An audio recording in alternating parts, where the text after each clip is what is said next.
And so the idea was to bring together industry leaders in what I called an international politics format. It's really a symposium, like an online symposium of thought leaders, giving statements in support of standards and interoperability. And we held Meta Davos on October 29th, 2021, which was the day after Mark Zuckerberg rebranded Facebook as Meta. And in that video where he's launching Meta, he says, oh, it'll be all interoperable standards and people will be able to take their digital goods from one place to another. And a couple of things happened. First of all, the whole hype around the metaverse, which had swollen up like a balloon, popped. And they were like, it's the metaverse anymore. You're naming yourself Meta. And, other companies like Apple were like, we're never going to call it the metaverse. So get over it.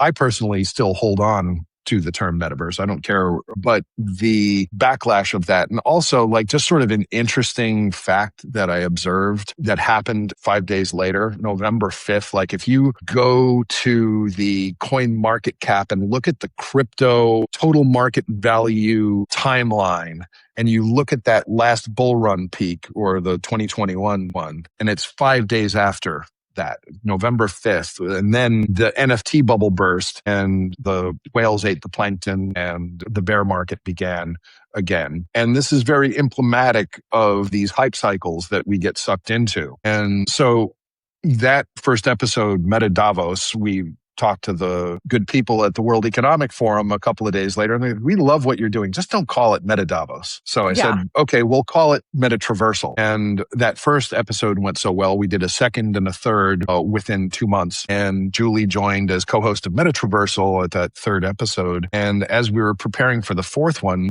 we get on with, so Neil, Ivo Haining, Terry, and I founded Meta Traversal, and Neil was at the meeting for the fourth, which we were having a panel, and he said, well, I'm starting something and it's not conflicting or competitive with it. It's very complementary, and it's called the Metaverse Standards Forum. And so what we were working on there, we had that fourth one in March, and the fifth one was a stage play at AWE 2022, where we had a cast of 17 led by Sophia Mashasha, narrated by Terry. And it was a 3-act play with 3 scenes per act called Meta Traversal, A Day in Life. After that, Meta Traversal's now had a total of 18 episodes, and 7 of them were portal crawls. One was a portal crawl town hall where we talked about it as practitioners, putting on our headsets, going into virtual worlds and actually understanding the friction of going between the worlds. And the first 5 of them were nothing but WebXR. And then when we finally introduced the native app, that friction was automatic. It was there. We had to exit